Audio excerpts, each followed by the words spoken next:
Welcome back to the FitBiz Journey podcast. I'm back again with the Richard story again because we could not finish this extensive episode the last time. We were breaking down some fitness industry misconceptions. Last time you guys gave us so much contribution, so many comments and emails came in, and we had tons of questions about certifications, about copying a pro athlete if we should do their workouts to get the results. And adding in more workouts to fix your clients' problems, is it a solution or not? So, Richard, which one would you like to start with? I feel like all of them are amazingly important. Which one is first? I like the certifications topic. Mm-hmm.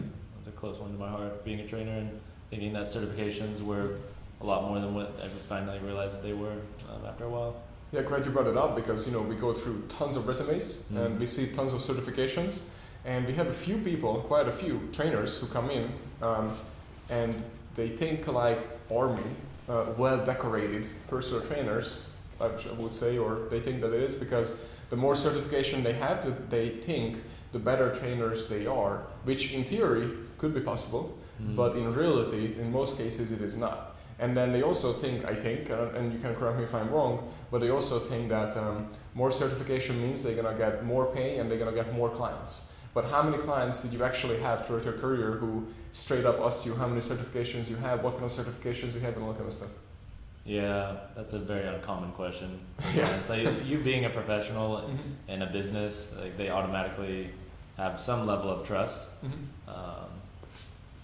And so they're not really concerned about what you know, they just want to know that you care. And I remember that being emphasized by a mentor of mine, and it took me a while to realize that. And even after that though, you realize the certifications do matter as long as it's quality information, but because again we're in the fitness industry where there's tons of information and not all of it's good, it's easy to rack up a bunch of certs because it's also a business for them to sell these certifications to trainers who are looking to add them to their name, but the information behind it doesn't necessarily help them become a better provider of the service in which that they do. Yeah, it's hugely important also where you get your information and who is teaching it and how they're teaching it, because I don't know about you, but me in school, when I was in high school or any of the schools, there could be a math teacher who was so amazing at teaching stuff that I had straight up A's and I was a really good student, right? And everybody loved the class. And then let's say a different teacher came in teaching math, same subject, but everybody hated it. Yeah. So it's the same subject but different teacher. So I feel like it could depend on that too. Yeah, definitely. And then, so what would you say that for trainers, who are out there, they just collecting certifications, do you really think that the certifications are important? Is it going to make them a better trainer, or is it going to have more clients? Do you think it's going to matter a lot to them, as far as having clients? I think, if they're very specific with the certifications that they go after and not just trying to rack up a bunch of acronyms behind their name, that may be useful. There are some companies out there with good information to help you provide a better service, and I think that's really important as somebody who's trying to educate others, because coaches and trainers are not just they're usually doing workouts, they're trying to also coach people on how to take care of themselves and in the best way possible, and there's different methods for that, but really trying to be specific with what kind of information they're after is, I think, the most important.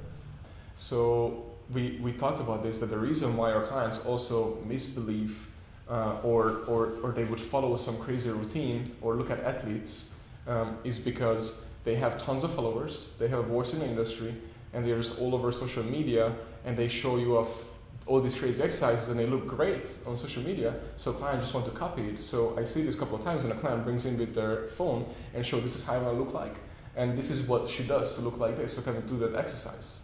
So and I almost feel like that a trainer who doesn't have voice in the industry might lose that battle if they're not able to win the client back, because the client is like, well, this guy looks like knows what to talk about, it's very credible, look at their social media. And then they look at us and then they're like, well, you don't have as much followers. And to add to this, I had Teresa on our podcast a few episodes back, and she has about 1 million followers on social media, and she said she would not train with a trainer who does not have a huge influence in the fitness industry. So if that trainer doesn't have 500,000 or something like that followers and a big voice in the industry, then why would she even train with that?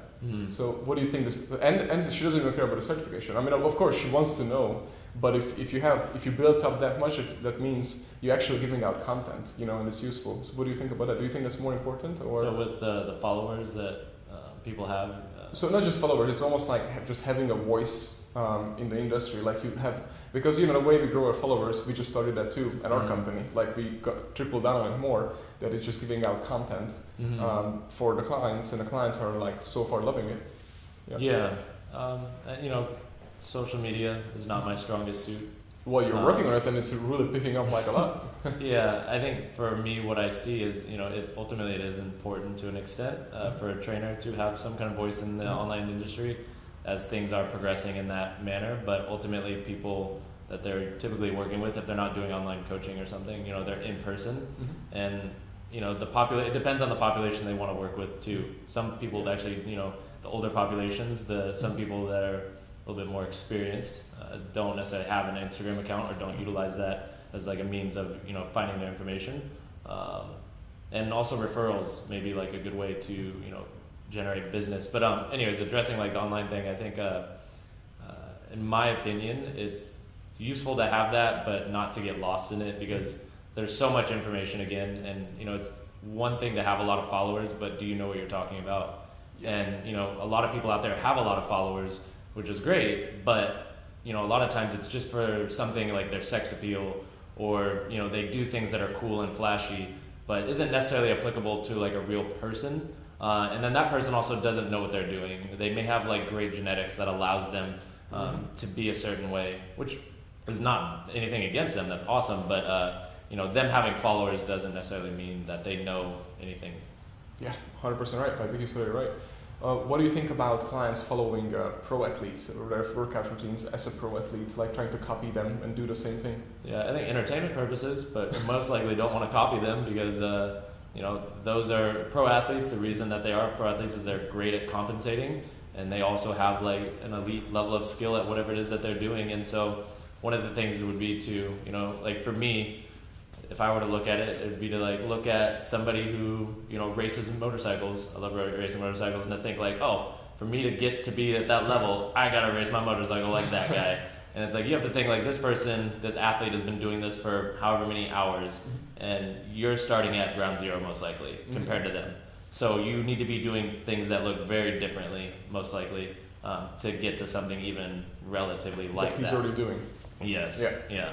So you don't know what he was doing prior to all that. You're just seeing what's happening at that moment in time. You only see the finished product, not the round time. Yeah, exactly. Yeah.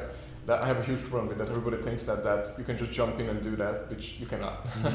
And then what do you think about outworking a bad, I guess... Just lifestyle. Yeah, bad lifestyle, exactly. Outworking a bad lifestyle. What do you think about that? You have to think about, as a trainer I'll speak, but knowing your client, and their ability to recover, which is huge, because exercise beats you down. It doesn't build you up unless you give your body the chance to do that. And so to try to keep beating it down in hopes of building it up is really childish, actually. So what do you think about, because we hear this all the time, that clients come to us, to trainers, and then they would say that, okay, I've been doing 2 to 3 times a week, but I'm not losing weight. Why don't we just double down on the workout, and then I'm going to get double the results? What do you think about that? Yeah, I would like to see their 2 to 3 times a week. Their workouts, I think, from my experience, most clients spend too much time not getting work done in the gym. And so, clients will come to me and they'll be like, yeah, I spend 2 hours in the gym, and they do everything that is in the gym. Essentially, it's they treat it like a theme park where they're at the cardio equipment, at the weights, go over, hit some machines. Like they end up going through the entire gym in that 2 hours, but it's like, what did they actually do?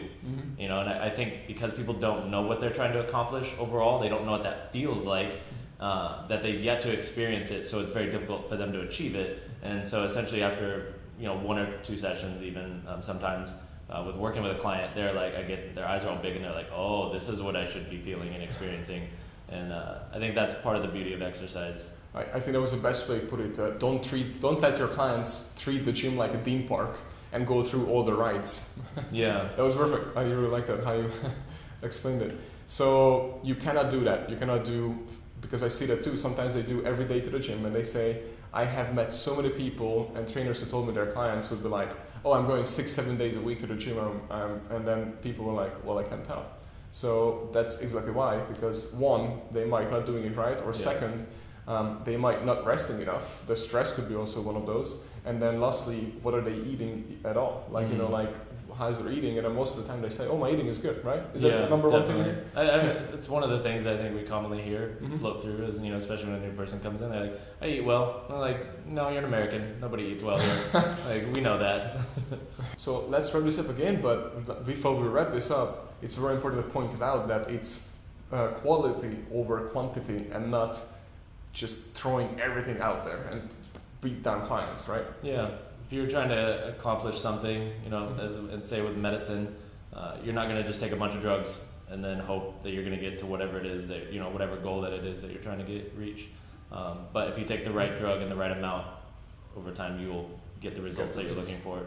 Yeah, same with the business. You cannot just go out there and try to just work without doing it smart and taking all these enhancements into the business instead of fixing, you know, the main issues. First, the main issues. Richard, thank you very much for coming back again. I really appreciate it. I know you're busy because For Your Fitness is killing it. But other than that, I just would like to wrap it up again.